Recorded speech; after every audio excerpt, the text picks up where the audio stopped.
তারপরে যেটা হলো, যেটা এখানে এটা আপনারা বুঝবেন যে আমরা আপনাদের নিয়মিত আপডেট দিচ্ছিলাম, কিন্তু সেখানে এই আপডেট তো ইসরায়েলও পাচ্ছে।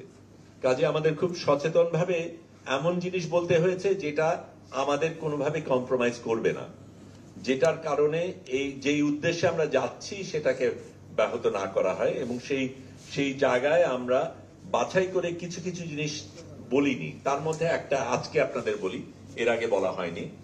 সেটা হচ্ছে, আমরা যখন 6 তারিখে পৌঁছানোর সিদ্ধান্ত নিয়ে দেরি করলাম আমাদের অন্যান্য ফ্লোটিলার কারণে, তখন দেখা গেল আমরা 7 অক্টোবরে পৌঁছবো, এবং ইসরায়েল বলেই যাচ্ছে যে আমরা হামাস সমর্থনকারী।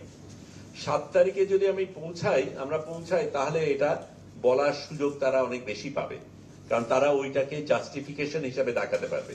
কাজে আমরা ট্যাকটিক্যালি সিদ্ধান্ত নেই যে 7 তারিখে আমরা পৌঁছবো না, 8 তারিখে পৌঁছানোর চেষ্টা করব।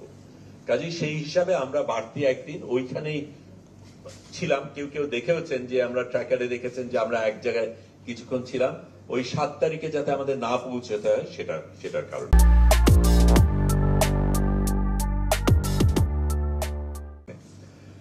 কয়েকটা জিনিস বলা দরকার। যারা গিয়েছিল তাদের কথা বলি। অসাধারণ কিছু মানুষ এই কনসিয়াস ফ্লোটিলায় ছিলেন, সত্যিকার অর্থে একেবারে লড়াকু মানুষ।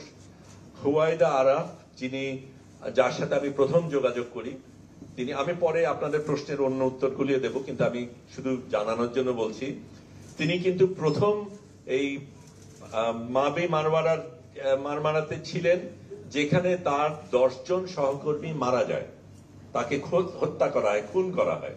তা সত্ত্বেও উনি সব বিপদের কথা জেনে, তার সামনে 10 জনকে খুন করা হয়েছে সেই একই ফ্লোটিলাতে, তারপরেও কিন্তু তিনি গেছেন। যিনি কো ক্যাপ্টেন ছিলেন, 2 জন ক্যাপ্টেন ছিলেন, আমাদের একজন তুর্কিশ ক্যাপ্টেন আর একজন মেডলিন নামে অস্ট্রেলিয়ান একজন ক্যাপ্টেন। তিনি এর আগে বিভিন্ন এই ধরনের বড় বড় অভিযানে গেছেন এবং সেগুলির রিস্কগুলি উনি জানেন। তিনি আবার আমাদের আগে প্রশিক্ষণও দিয়েছেন, সেফটি ট্রেনিং, অনেকগুলি জিনিস আমাদের আগে করতে হয়েছে। নারী ক্যাপ্টেন। তারপরে নারীদের একটা বড় অংশ ছিল এখানে, শুধু সেটা না, জোহরা তার একটা পা কাটা,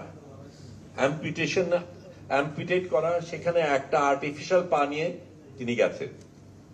84 বছরের একজন নারী, প্রেসিডেন্ট ম্যাক্রোর খুব ঘনিষ্ঠ ব্যক্তি, তিনি গেছেন এবং নৌকা থেকে লাইভ ব্রডকাস্ট করে ম্যাক্রোকে প্রশ্ন করেছেন, কেন তুমি এই জিনিস হতে দিচ্ছ। এই ধরনের অসাধারণ কিছু কিছু ব্যক্তি গিয়েছেন এই অভিযানে।